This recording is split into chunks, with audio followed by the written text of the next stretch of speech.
All right, let's dive right in. Today, we're going to break down the world of cybersecurity. In just the next few minutes, you'll get the essential rules and tools you need to protect yourself online. Let's get to it. First things first, I want you to think about something. All your data, your passwords, your photos, your private messages, it's basically a digital treasure chest. And every single day, there are digital pirates out there trying to pick the lock. So you have to ask yourself, is your treasure chest really safe? And that's where this word comes in, cybersecurity. Now, the official definition talks about protecting systems and networks, but let's simplify it. Think of it as the shield, the lock, and the guard dog for your entire digital life. It's all about keeping your stuff out of the wrong hands. Simple as that. And look, why does this really matter to you? Because this isn't some abstract thing for giant companies. We're talking about protecting your personal info, your bank account details. It's about stopping someone from breaking into your accounts. And it's absolutely crucial if you're a developer, a freelancer, or run any kind of company, no matter how small. So to really get a grip on all this, you just need to know the 3 golden rules. These are the core principles that pretty much all of cybersecurity is built on. It's something called the CIA Triad. No, not that CIA. First up, C is for confidentiality. That just means keeping secrets secret. Pretty straightforward, right? Next is I for integrity. This is all about making sure your data is accurate and trustworthy, but nobody's gone in and messed with it. And finally, A is for availability. This means you can actually get to your stuff when you need it. You know, if your favorite app is down because of an attack, that's an availability failure.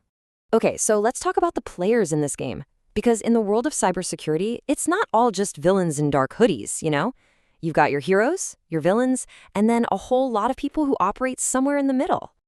So here's the breakdown.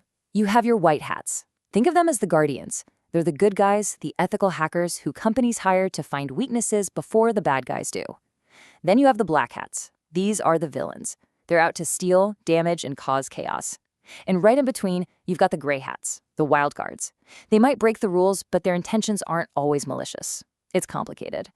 All right, enough about them. Let's flip the script. How do we fight back? It's time to talk about building the walls of your own digital fortress. These are the absolute basics everyone should have in place. Okay, rule number 1, the absolute foundation, your password.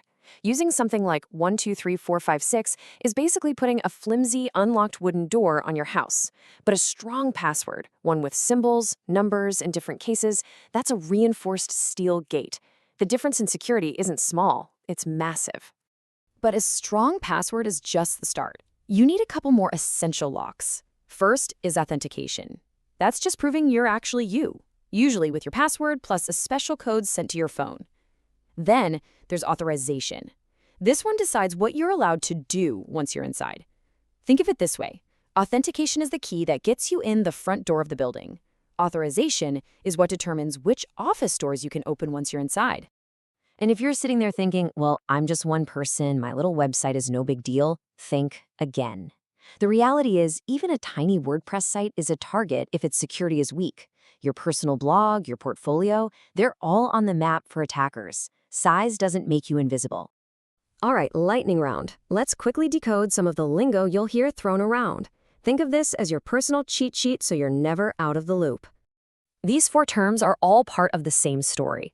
A vulnerability? That's the unlocked window in your house. A threat? That's a potential burglar walking down your street. The risk is the chance that the burglar spots that open window, and the exploit? Well, that's the actual act of them climbing inside. See? They all connect. So what kinds of tools are in a hacker's toolbox? You've got phishing, which are those fake emails trying to trick you into giving up your info. There's malware, which is just nasty software. And you see things like brute force attacks, which is basically a computer trying to guess your password over and over and over again. And yeah, we'll definitely do a deeper dive on these down the road. So after all that, what does it all really boil down to? It's a pretty simple mission, actually.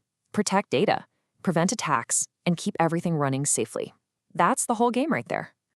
So, there you have it. You've got the basics. Your first shield is officially built. So the question I want to leave you with is this. Looking at your own digital life right now, what's the very first thing you're going to protect? Your email? Your banking app? That old website you forgot about?